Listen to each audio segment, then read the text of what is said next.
World News Today, brought to you by Admiral Corporation in behalf of Admiral distributors and dealers all over America and in many foreign lands.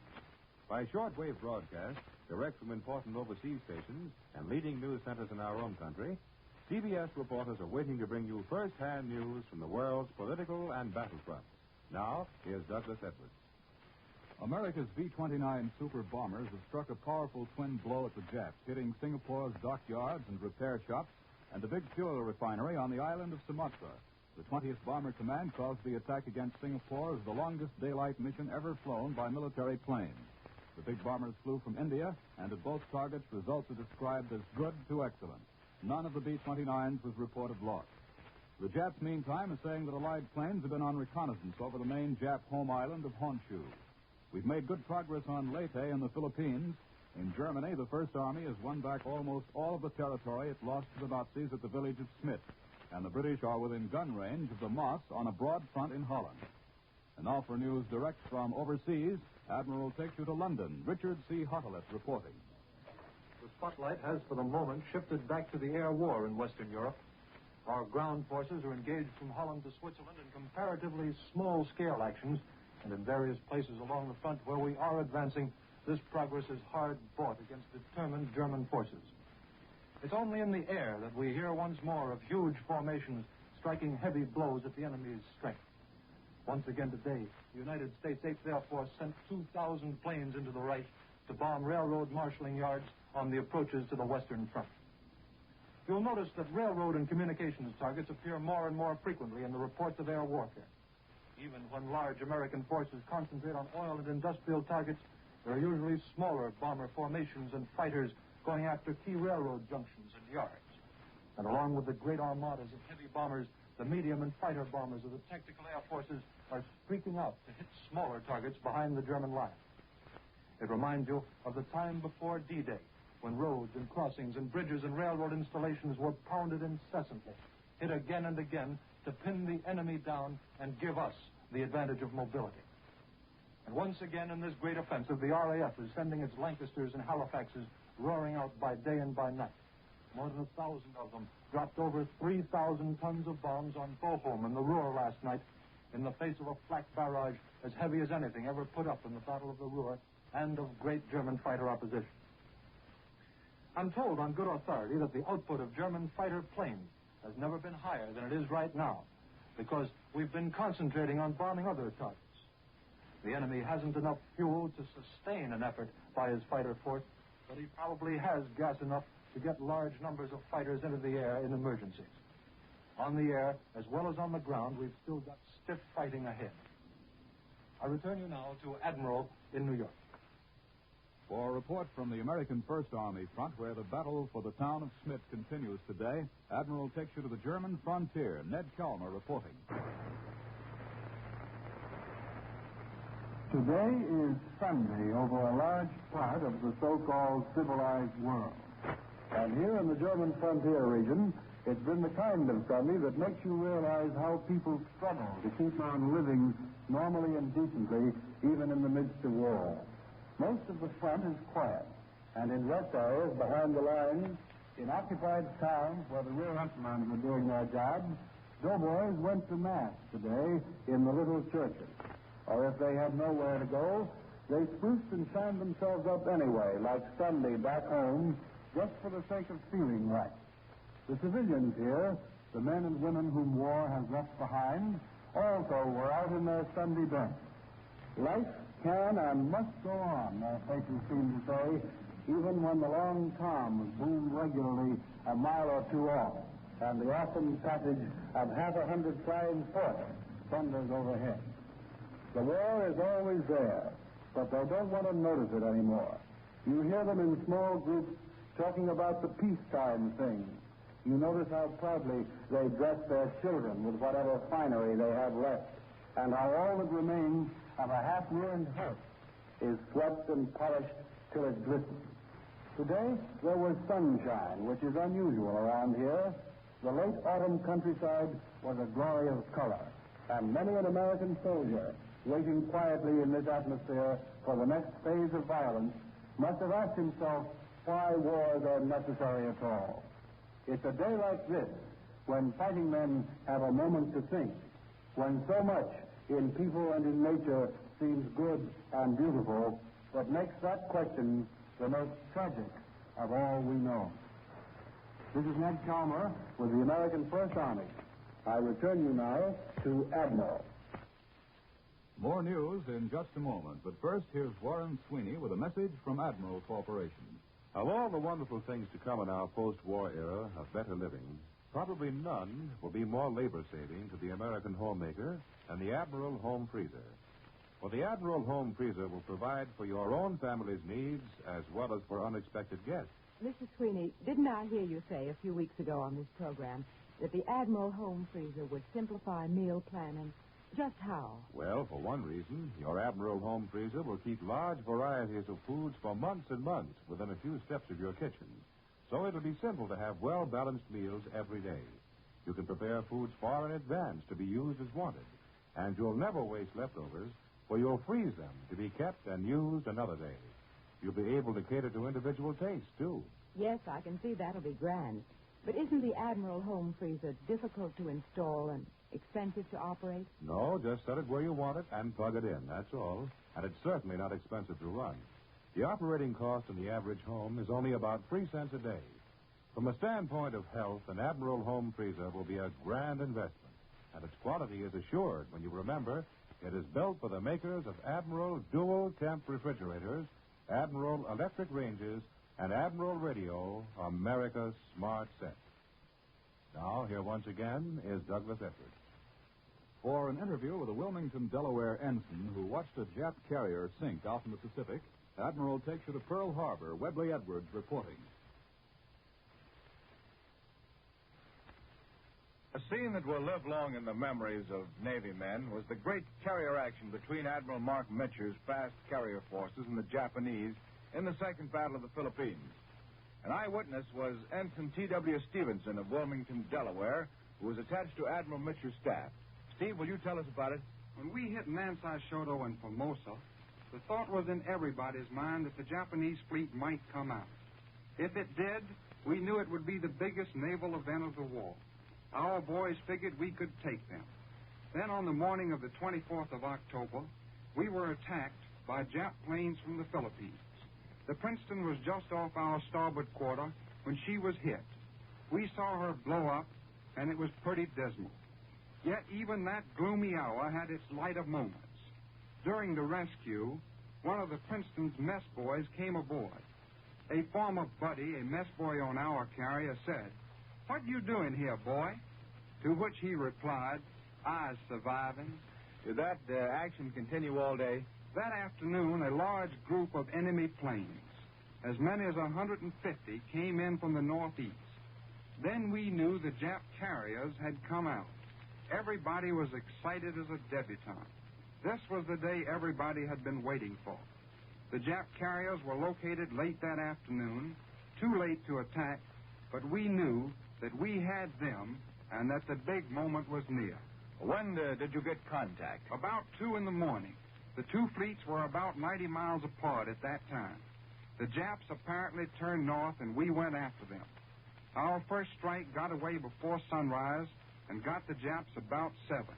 It was a perfect setup because the Jap carrier planes launched against us the previous afternoon had gone on to Luzon to refuel and for replacements, which they badly needed. We caught them with only a few planes, perhaps about 20 among the 4 carriers. That meant no aerial opposition, and our carriers were free from attack, which speeded up our strikes.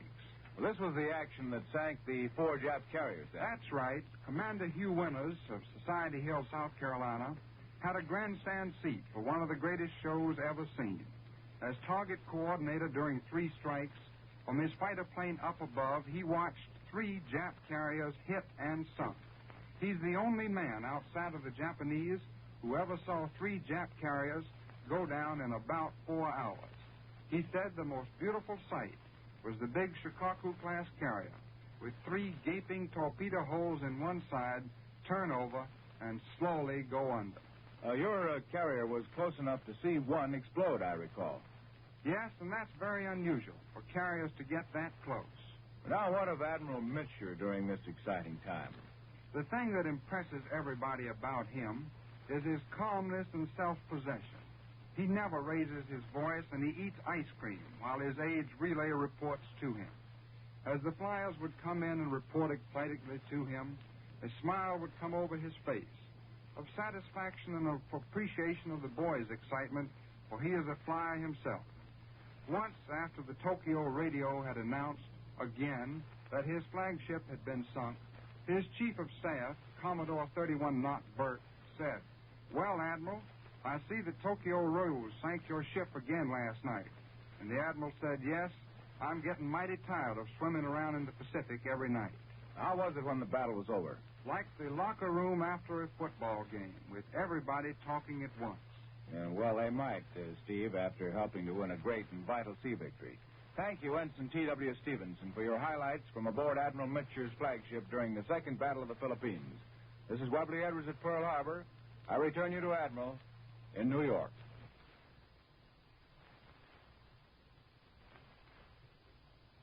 Now for a direct report from headquarters of the Allied Command in Italy, Admiral takes you to CBS Rome. Winston Burdett reporting.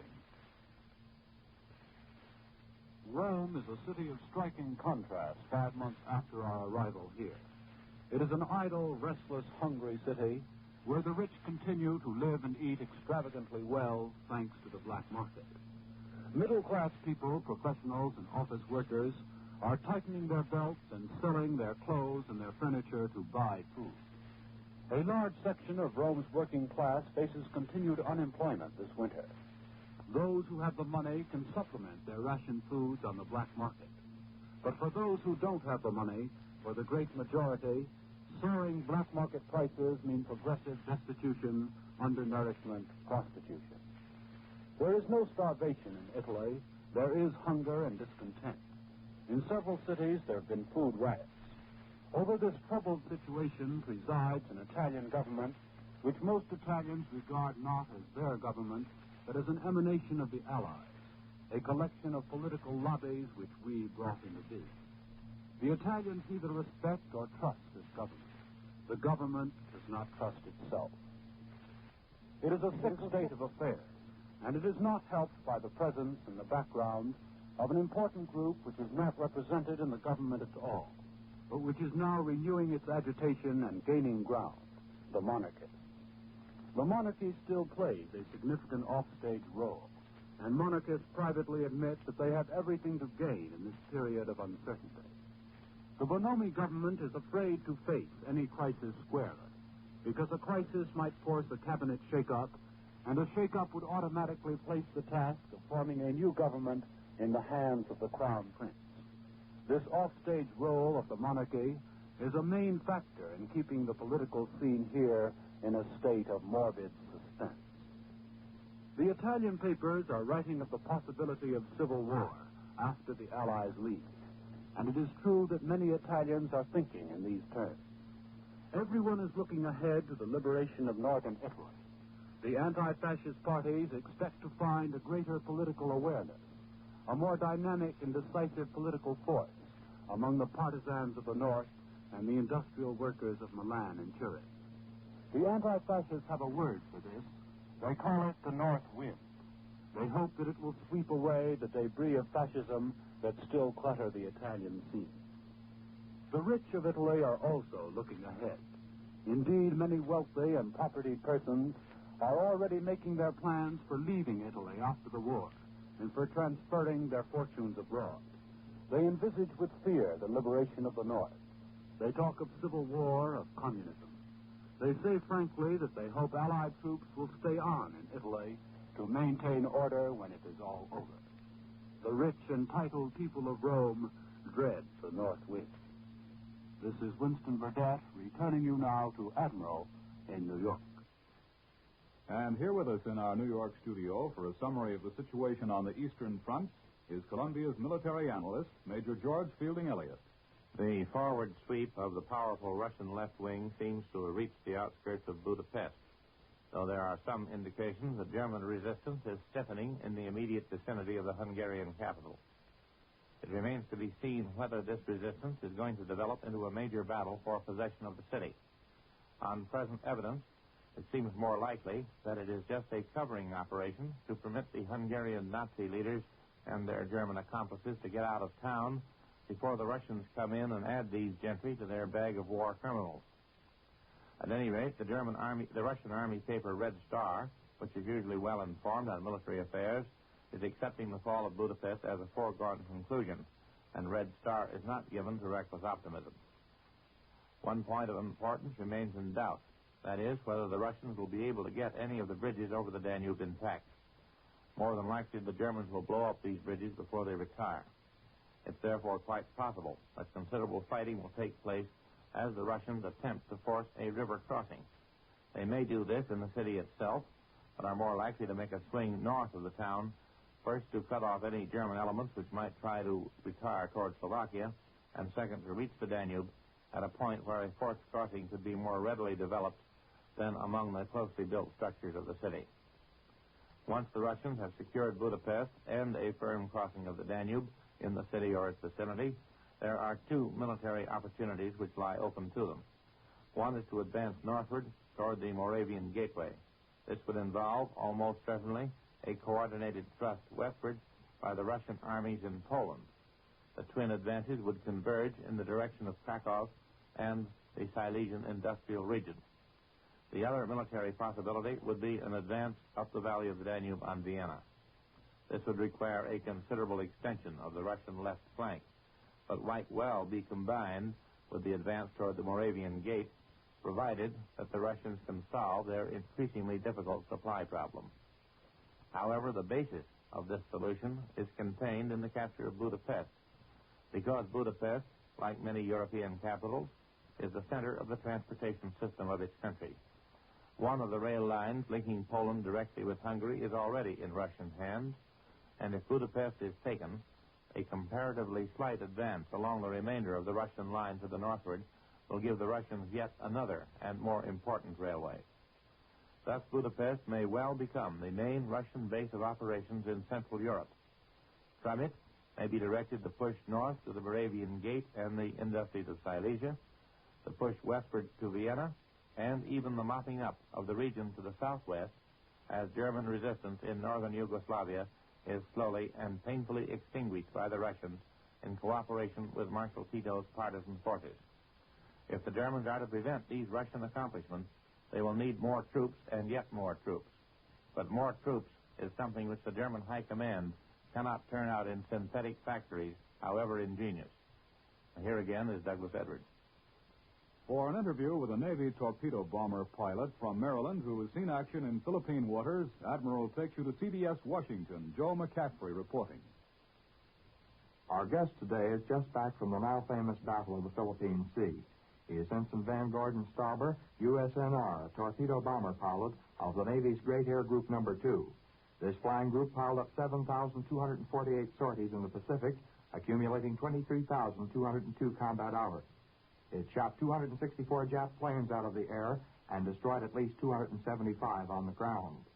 Its bombers and torpedo bombers sank or probably sank 402,000 tons of Japanese shipping. Ensign Stauber won his wings in October 1943 and now holds the Navy Cross. Suppose you tell us a little about your part in the first battle of the Philippine Sea. Mine was one of 7 planes which went in on the first attack of the battle. We stood by and watched our bombers go over in the dive. There were 9 of the bombers, and they scored 6 hits. Then we started in, but the cloud coverage was so heavy, it broke up our formation. As a result, we went in on our own. I made my first run on the carrier, but pulled out alongside of it about 100 yards away. I reached down to close my bomb bays and found that I hadn't opened them. That must have been an embarrassing moment. There was no time to be embarrassed. I was just plain mad. But there was a cruiser dead ahead of me, so I blazed in on it. This time I made sure the bomb bay doors were open. I caught the cruiser with a direct hit amidship. At this point, how was the opposition? They were throwing up everything they had. And after hitting the cruiser, I ran between 2 destroyers. How was their defense in the air? Only 2 fighters got inside our screen. One of these was shot down and the other got away. Did all of your 7 planes get back? One of the 7 went in the water, and a destroyer picked up the crew. I understand the Navy will do anything to rescue its flyers. That's right. They're going all out to bring them back. Your group was the first to hit the Philippines, isn't that right? Yes, we hit Mindanao, and we sure did expect never to come back. It was really terrible, but only one airfield that we raided threw up ACAC. We did all right when we hit Manila, too. I knocked out a transport with a direct hit. From our communiques, I noticed that even when our pilots are outnumbered by the enemy, they still turn in great performances. I think this may be due to the fact that the Japanese pilot is too mechanical. Many times, large formations of Japanese planes have jumped American pilots, and although our boys have been outnumbered, they usually come out on top, running the Japs home. They can and do think things out as they go, but the Japs have one idea in mind, and if he's crossed up, he's lost. You've been out there since January, and in that time a lot of things have happened. How does it look to you now? Since then, we've gone from the Marshalls and the Gilberts to the Philippines, which is quite a hop. Even 10 months ago, we went where we wanted to in the air. But today our chances of doing that are better, and today our losses are smaller. But we've got one thing to remember, that as we get near the enemy's homeland, the fighting will be tougher. He will be fighting for shorter lines of supplies, and above all, he will be fighting for his defense of his home. There is no mistake about it. The moving ahead will be slower and harder the rest of the way. You just heard torpedo bomber pilot Ensign Van Gordon Stauber, USNR. This is Joe McCaffrey in Washington. I return you now to Admiral in New York. Well, in the actual fighting in the Philippines today, our troops on Leyte Island continue to make good progress. At last reports, they were driving on Pinamopoan, a key highway terminus on Carigara Bay. This appears to be a preliminary to an assault against Ormoc, which is 20 miles to the south. And the Japs are still reinforcing their defenses at Ormoc for a last-ditch stand. The Japs reported to have resisted all attempts to break their stubborn roadblock at Pinamopoan, which stands guard at the northern end of the narrow Ormoc Valley corridor. While General MacArthur's communique reports that the Japs have lost heavily in armored vehicles, trucks, and artillery, the enemy's effort in the air appears to be increasing. And front dispatches indicate that our troops on Leyte are getting the same sort of sleepless night treatment our Marines experienced on Guadalcanal in the early days of the Pacific fighting. There aren't many planes coming over Leyte, but those which have been showing up apparently are manned by very good pilots. And now, once again, here is Warren Sweeney with a word from Admiral. You actually won't believe your eyes when you see how easily, how simply, the new Admiral automatic record changer will operate. Thousands of proud owners of Admiral radio phonographs before the war thought the Admiral automatic record changer was just about perfect, that it couldn't be improved. But the post-war Admiral changer will be so foolproof in design and so completely automatic in its operations that it's due to upset a lot of theories that record changers are complicated. Every manufacturer has tried to reduce surface noises in record players. Well, there will be a new Admiral electronic tone arm that will do away with practically all surface noises. This new Admiral tone arm will exert only 1 ounce of pressure, so your records are going to last a lot longer than before. And they'll be much safer, too, in the new Admiral automatic record changer, for there will be less chance than ever of chipping or breaking them. Yes, it's to be expected that the new Admiral record changer will be America's finest because of Admiral's years of research and advanced engineering. Research and engineering that have made Admiral the world's largest manufacturer of radio phonographs with automatic record changers. If you're driving to your work and are not a member of a carpool, by all means join one now. The need for car conservation grows greater every day. The number of cars in running condition is several million less than when the war started. America must keep moving with its present supply of cars and tires. So conserve yours by joining a carpool today. World News Today is brought to you each Sunday at this hour by Admiral Corporation, makers of Admiral Radio, America's Smart Set, and post-war makers of Admiral Dual Temp Refrigerators, Admiral Home Freezers, Admiral Electric Ranges. Be sure to listen again next Sunday when Admiral brings you World News Today by shortwave, direct from leading news centers of the world. This is Warren Sweeney speaking coast to coast for the Admiral Corporation. This is CBS, the Columbia Broadcasting System. This is the WBBM Air Theater, Wrigley Building, Chicago 11.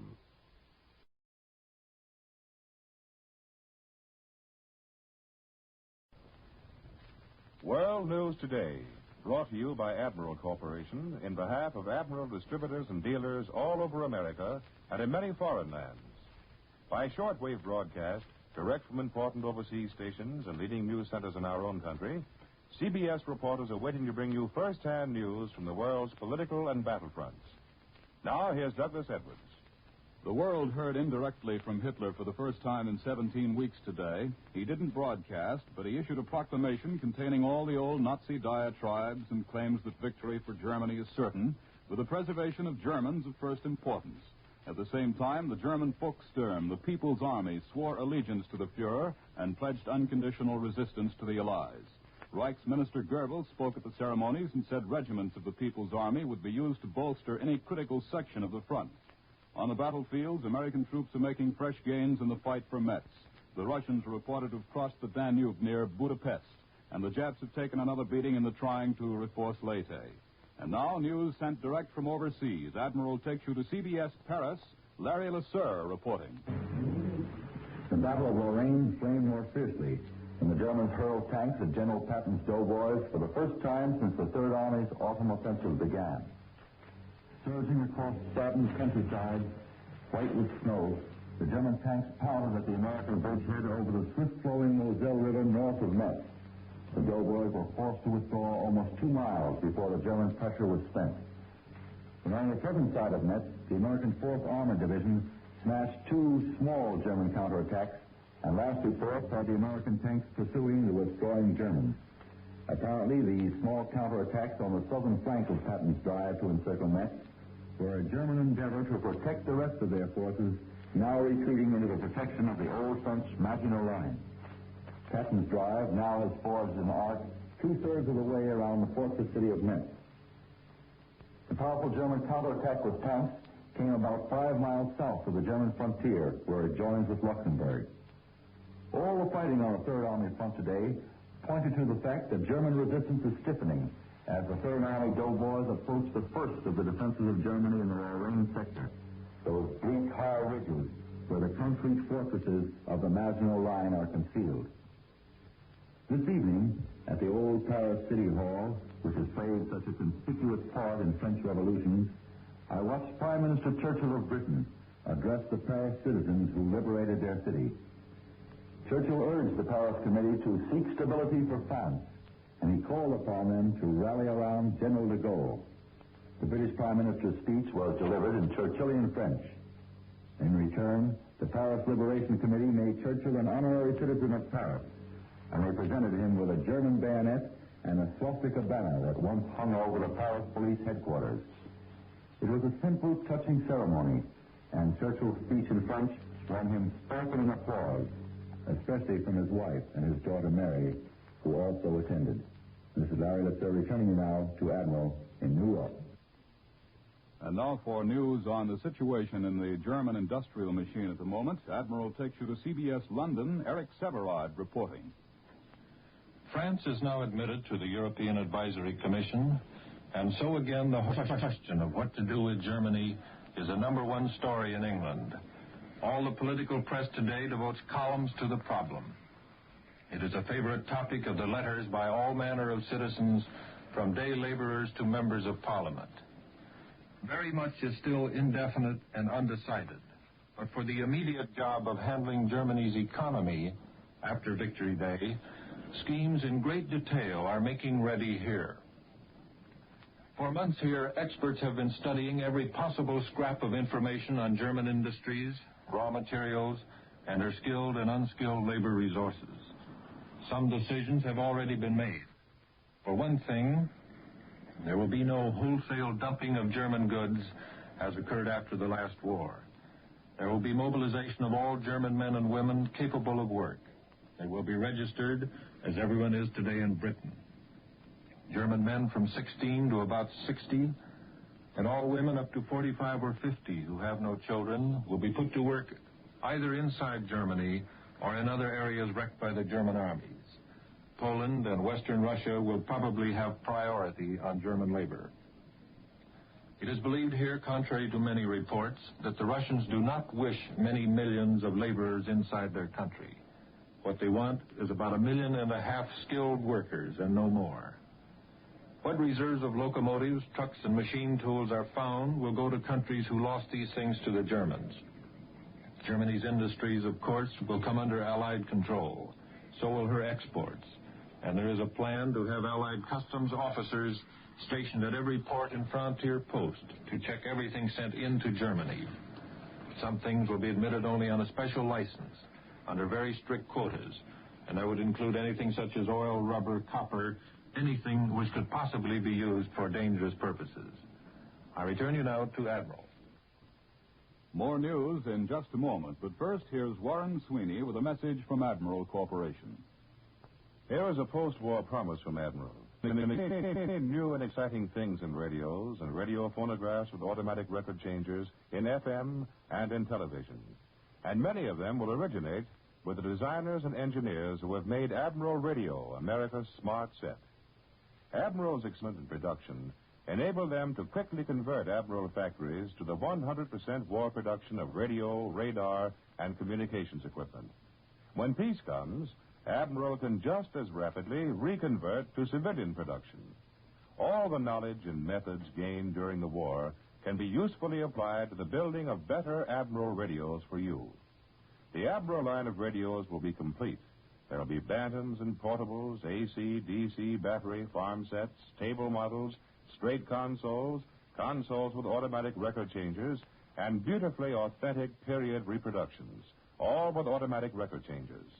Yes, in your post-war Admiral radio, there will be automatic tuning, Magna band shortwave, foolproof automatic record changers with slide-away, FM, and in some models, television. In fact, there will be the best of everything to provide better reception and more listening pleasure for you. It's a post-war promise from Admiral. Now here once again is Douglas Edwards. For a summary of activity in the Pacific and an interview with the Commanding General, 7th Air Force, Admiral takes you to CBS Pearl Harbor. Webley Edwards reporting.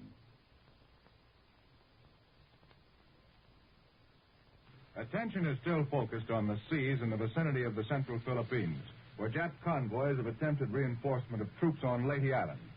There are no further details at the moment on the Third Fleet's smashing destruction of a Jap 10-ship convoy off Ormuz Bay. It's believed Third Fleet carrier forces are still operating in the vicinity.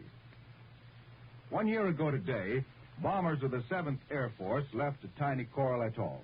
They were heading for Tarawa, a name soon to be famous for its bitter fighting. Tarawa kicked off the big push by Admiral Nimitz across the Pacific.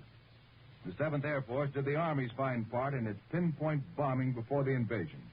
And now, 12 months later, they are advanced more than 3,000 miles, based in the Marianas.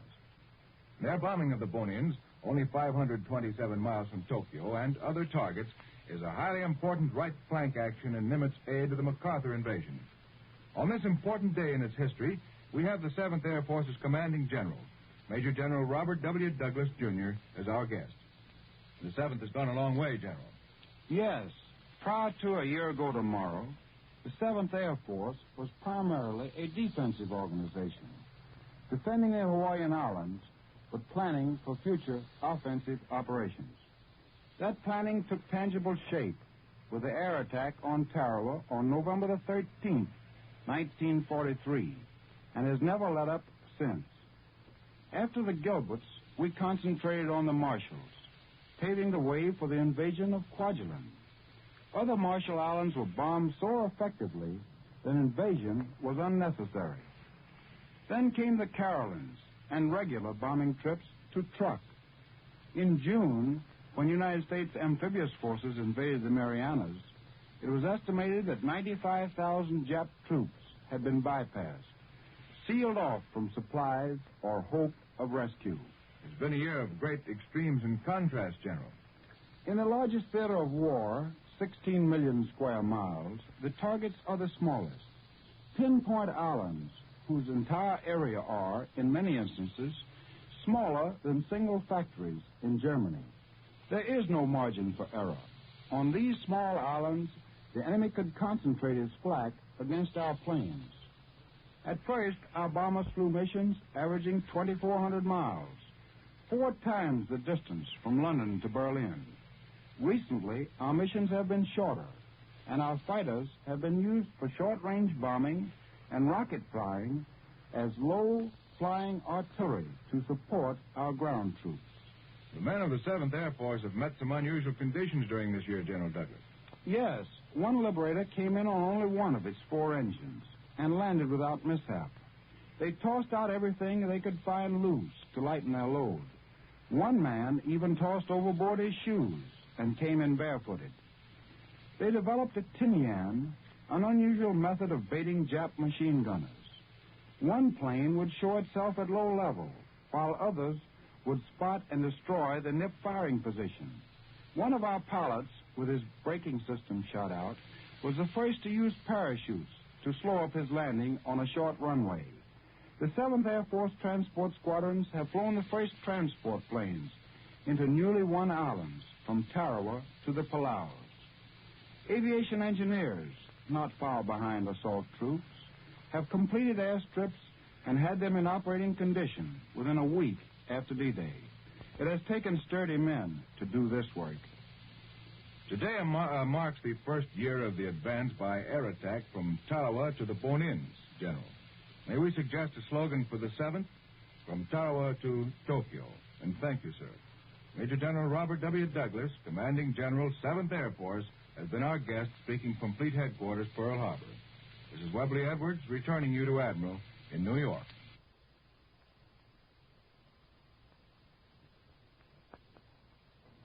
It's still a slow and tough battle on the Italian front. For a direct report, Admiral takes you to CBS Rome, Farnsworth Powell reporting. Except for fierce fighting to drive the Germans from the outskirts of Fort Lee, yesterday was another day of patrolling on the front. Today, Liberator bombers renewed their attack on the railway line through the Brenner Pass. The anniversary of the Soviet Revolution was celebrated again this noon when the working men of Rome had a Sunday holiday and were able to attend. It was the biggest demonstration yet held in liberated Italy. From various quarters of the city, groups of men and women marched through the streets and up to the Palatine Hill.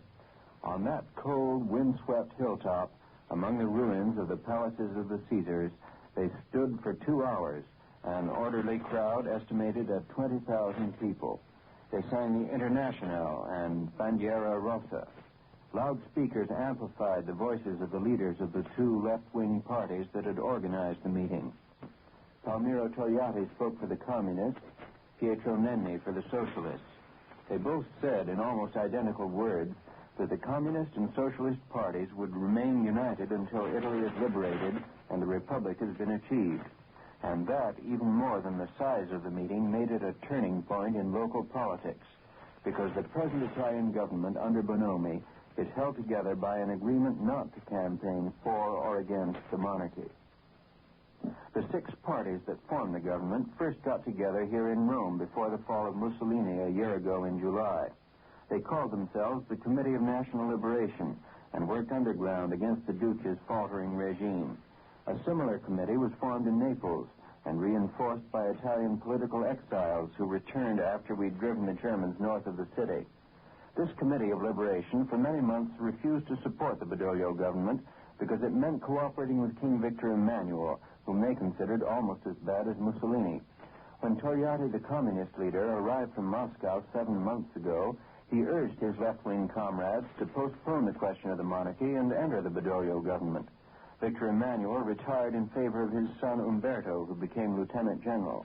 And a couple of months later, when Rome was liberated, Badoglio was replaced as prime minister by Bonomi, who had headed the original Committee of Liberation here in Rome. Things have changed during the past 4 months. The liberation of northern Italy, which seemed so near, turns out to be a long and difficult job for the Allied armies. Until the Allied armies complete the job and move on, the Italian government has only the leftovers of real political authority. Without too much noise, the monarchy is winning more and more support from conservative elements. The army is being built up again as a monarchist stronghold. The left-wing parties are increasingly uneasy about a postponement of discussion, which is working out in favor of the monarchy. The fact that the communist leader, Togliatti, who was chiefly responsible for the political truce 7 months ago, spoke openly in favor of a republic today, shows that the agreement holding the parties of left and right together is wearing very thin. Now back to Admiral in New York. And here with us in our New York studio for a summary of the military situation on the Eastern fronts is Columbia's military analyst, Major George Fielding Elliott. Considerable speculation in military circles has been aroused by the sudden German decision to declare the Gulf of Bothnia and the greater part of the Baltic Sea to be a war zone in which any shipping may be subject to be destroyed without warning. The Germans must have felt they had good and sufficient military reasons for so drastic a step, reasons which outweighed its political disadvantages. These disadvantages have been immediately made manifest in the sharply unfavorable reaction of the Swedish government. The Germans can't afford to make an enemy of Sweden at this juncture, for the Swedish fleet is almost a match for the German Baltic fleet, and the Swedish Air Force is well equipped and well trained. The risk which the Germans took in their war zone declaration is primarily a risk that Sweden might regard it as a hostile act in itself, or that incidents might occur arising from it which would bring about armed resistance by the Swedish Navy and Air Force. Why did the Germans take this risk? It could only have been in order to give their own naval and air forces greater freedom of action in the Baltic, to enable them to establish better control of movements in Baltic waters. Since the Germans are in no position to undertake a Baltic offensive, their basic purpose must be of a defensive character. Against what sort of threat do they seek to defend themselves? When we have carried our analysis this far, we begin to take a good deal of interest in the Reuters report from Moscow that the Soviet Union is about to startle the world by a vast amphibious operation or series of operations against the coastal regions of Germany. The Baltic coast of Germany has less in the way of fixed defenses than the North Sea coast by a good deal, because up to this time the Germans have felt secure in their control of the Baltic Sea. The operations of their armies deprived the Russians from the autumn of 1941 onward until this summer of all access to the Baltic coast. But now the Russians have many ports on the Baltic. They have full control of the Finnish coast, of Estonia, including the Estonian islands, except one small German strong point. They still hold Riga, and they are in course of wiping out a German force which is defending the ports of Windau and Libau on the coast of Latvia. The strength of the Russian Baltic fleet is unknown, but it may well be strong enough to deal with what is left of the German surface navy. Hence, the best naval weapon left to the Germans may be the submarine. It's altogether possible that the German war zone proclamation is intended to cover the full-scale, unrestricted use of German U-boats against Russian shipping in the eastern Baltic, with allowances for errors which, in the fogs and mists of that region, might bring a German torpedo crashing into the side of a Swedish ship. If the Germans suspect that the Russians are really preparing an amphibious descent on the German coast, they'd be willing to take desperate measures indeed to prevent it. For such a Russian landing might bring a Russian army suddenly to a point scarcely 100 miles from Berlin and impose on the German high command the need for finding a new army of defense when its resources are already strained to their uttermost limit. Now here again is Douglas Edwards. And for news on the home front and an interview with the general commanding the 1st Marine Division in the Peleliu assault, Admiral takes you to CBS Washington. Don Pryor reporting. General William H. Rupertus has 3 major campaigns in the Pacific to his credit, so I think he can be accepted as an authority on the war against the Japanese. He was Assistant Division Commander of the 1st Marine Division at Guadalcanal. He was in charge of the landing operations at Tulangi, Gavutu, and Tanambogo. He commanded the 1st Division at Cape Gloucester, and he's just returned from leading the 1st Division in the assault on Peleliu. General, which do you consider the toughest of these operations? I don't believe there's any measure of comparison. Each campaign was against the same fanatically determined enemy, and each had its own problems of weather, terrain, and distribution of enemy strength. All the campaigns against the Japanese have been hard, bitterly contested operations that have demanded the utmost of every man engaged in them. I know that every man in every branch of the military service fighting in the Pacific is willingly giving everything he has to achieve a common goal, the complete defeat of the Japanese enemy. If that aim is to be reached, the people back home, each related in blood to a fighting man, must contribute in the same measure. The war against the Japanese is a very personal war. Every bomb and every bullet sounds as though it is meant for you in person. Much of the fighting is at the closest quarters. You are the man that psychic-crazed warrior is charging at as he runs screaming toward your lines. You are the man that gleaming samurai sword is going to cut through if you don't strike first. That's just what we've been doing out there, striking first and striking hard. Well, it seems to have been working pretty well, General. We've gone a long way in the Pacific in the last 2 years. Do you think we're close to our goal of complete defeat of the Japanese? The hardest part of the war lies ahead of us. As we get closer to the Japanese homeland, the Japanese determination and fanaticism becomes even greater. Their military strength also increases as we get closer to its source. This is certainly no time to sit back and contemplate our past successes. Rather, we should consider the tremendous task that lies ahead and mentally resolve to match in willing personal contribution, inspired by love of country, the fanatic devotion to the emperor that spurs the Japanese. Well, Friday was the 169th anniversary of the founding of the United States Marine Corps, General. What do you think the 170th year holds for the Corps? I think it will probably be one of the fightingest years in our fighting history. We Marines are naturally proud of our past achievements, and as a Marine, I can assure the people of the United States that every man in the Corps will be doing everything he can to sustain our record and justify the motto of the Marine Corps, Semper Fidelis, always faithful.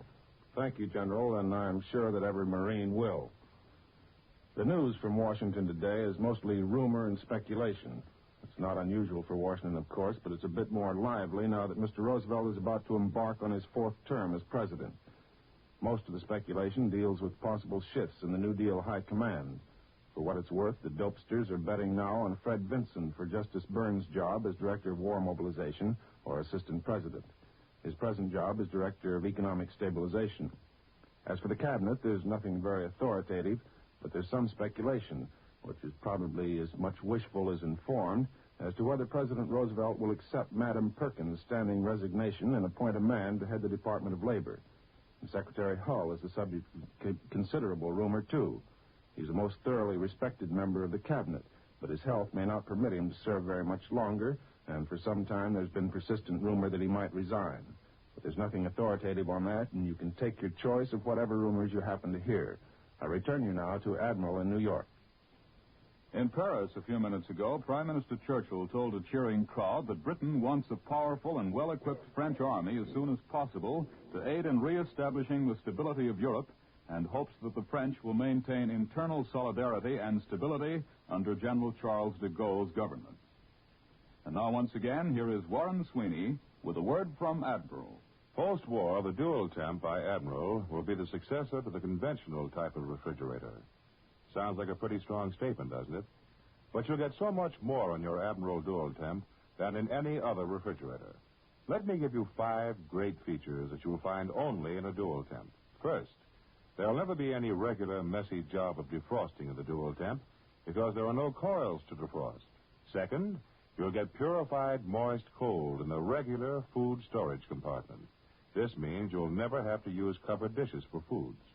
Third, a new, improved Sterilant will utilize ultraviolet rays to kill germs, retard mold, and aid in eliminating offensive odors. Fourth, have you ever known anyone whose refrigerator was large enough? Well, the storage room for food in the Admiral Dual Temp will be much larger because of the absence of the space-stealing coils. And fifth, you'll really be thrilled with the big built-in home freezer in the post-war Admiral Dual Temp. It will quick freeze foods or store frozen foods for months. It's really a separate refrigerator built right into the dual temp. Yes, the electric refrigerator sensation of the post-war world is going to be dual temp, and only Admiral can build a dual temp. The merchant marine needs able-bodied seamen now. It is estimated that 225,000 experienced seamen are now working on land. If you're one of these, your country's merchant marine is calling. There is a definite future for you with the merchant marine. With devastated countries to be rebuilt, island outposts to be fortified, plus the prospects for greater international trade post-war, the merchant marine offers opportunities fully as great as in any American industry. If you are qualified, apply immediately by wiring collect to U.S. Merchant Marine, Washington, D.C. World News Today is brought to you each Sunday at this hour by Admiral Corporation, makers of Admiral Radio, America's Smart Set, and post-war makers of Admiral dual-temp refrigerators, Admiral home freezers, Admiral electric ranges. Be sure to listen again next Sunday when Admiral brings you World News Today by shortwave direct from leading news centers of the world. This is CBS, the Columbia Broadcasting System. The WBBM Air Theater, Wrigley Building, Chicago.